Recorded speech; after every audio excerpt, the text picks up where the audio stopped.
आपका स्वागत है हमारे YouTube channel engineer Sharma ji में। हम पढ़ रहे हैं मैथमेटिक्स में हम पढ़ रहे हैं AP arithmetic progression. Arithmetic progression में बहुत अच्छा क्वेश्चन सॉल्व कर रहे हैं। क्वेश्चन क्या है? इन एन एपी, एक एपी में, एक अरिथमेटिक प्रोग्रेशन में हमें क्या गिवन है? गिवन क्या गिवन है हमारे पास? A3 की वैल्यू दे रखी है 15। A3 मतलब जो थर्ड टर्म है, A1 A2 A3। एपी में A3 की वैल्यू कितनी दे रखी है? 15 दे रखी है। और वैल्यू दे रखी है हमें S10 की। S10 की वैल्यू कितनी है? 125।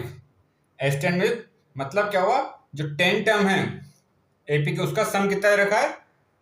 125, 125। अब हमें फाइंड करना है डी की वैल्यू। फाइंड डी मतलब कॉमन डिफरेंस।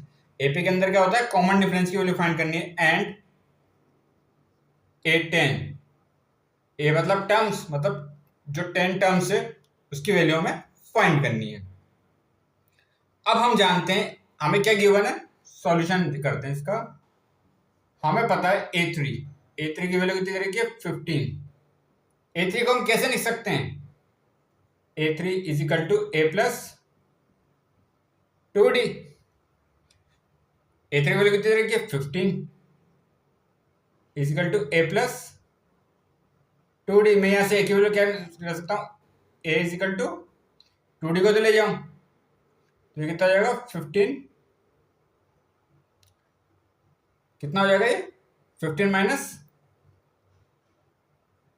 2D। ये इक्वेशन होगी फर्स्ट। 2D को तो ले गया तो कितना हो गया?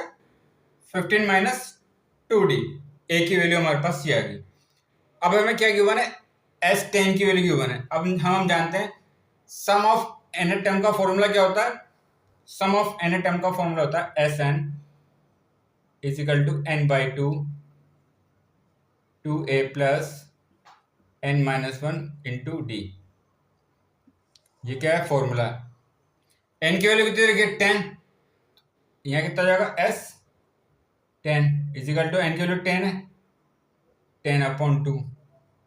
2a की वैल्यू कितनी गिवन है हमें? 15 माइनस 2D। ये हो गया 15 माइनस 2D।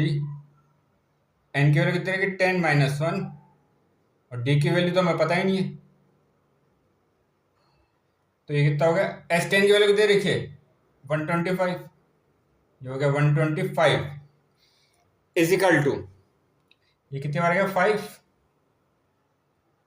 उसको अंदर मल्टीप्लाई करेंगे कितना हो जाएगा? 30। 2 को से करा दो -4D।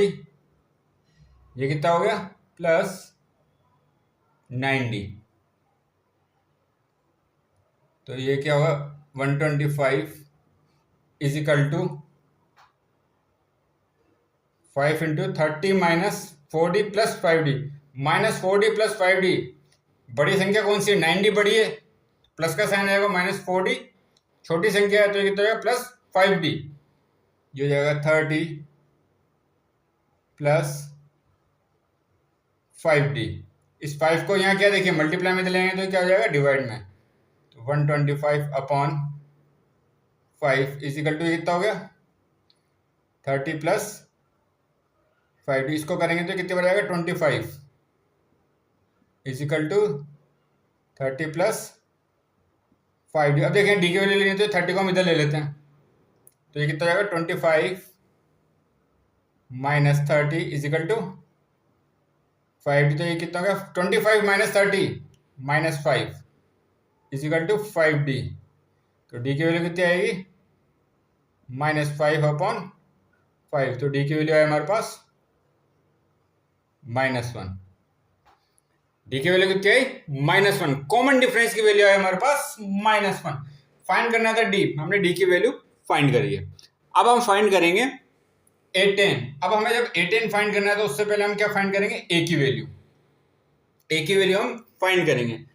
अब हम जानते हैं इस वैल्यू को अगर हम इक्वेशन फर्स्ट में पुट कर दें तो ए इज इक्वल टू क्या दे रखा है? ए इज इक्वल टू दे रखा हमें 15 माइनस 2D। डी की वैल्यू यहाँ पुट करते हैं तो कितना हो जाएगा? ए इज इक्वल टू 15 -2 इंटू -1। तो ए की वैल्यू कितनी है? 15 माइनस माइनस कितना हो गया? +2। तो ए की वैल्यू हमारे पास 17। ए की वैल्यू कितनी आ गई हमारे पास 17।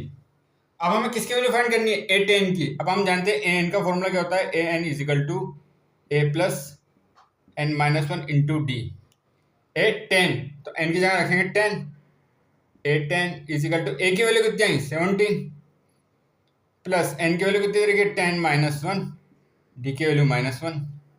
तो ए टेन की वैल्यू कितनी हुई 17 plus 9, 10 minus one 9 into minus one, तो कितना होगा ए ten is equal to 17 minus इधर जाएगा तो कितना हो जाएगा -9। तो ए टेन की वैल्यू कितनी आई 8। ए टेन की वैल्यू 8, हमें क्या वैल्यू फाइंड करनी थी, डी की आई -1 और ए टेन की वैल्यू कितनी आई 8। तो इस इन क्वेश्चनों को हम सॉल्व करते हैं। हमने क्या क्या वैल्यू फाइंड करी यहाँ पर, ए की वैल्यू फाइंड करी, डी की वैल्यू फाइंड करी और ए टेन की वैल्यू फाइंड करी। तो आगे और क्वेश्चन सॉल्व करेंगे। आप हमारे चैनल को लाइक, शेयर और सब्सक्राइब करना। आपका बहुत बहुत धन्यवाद। Thank you.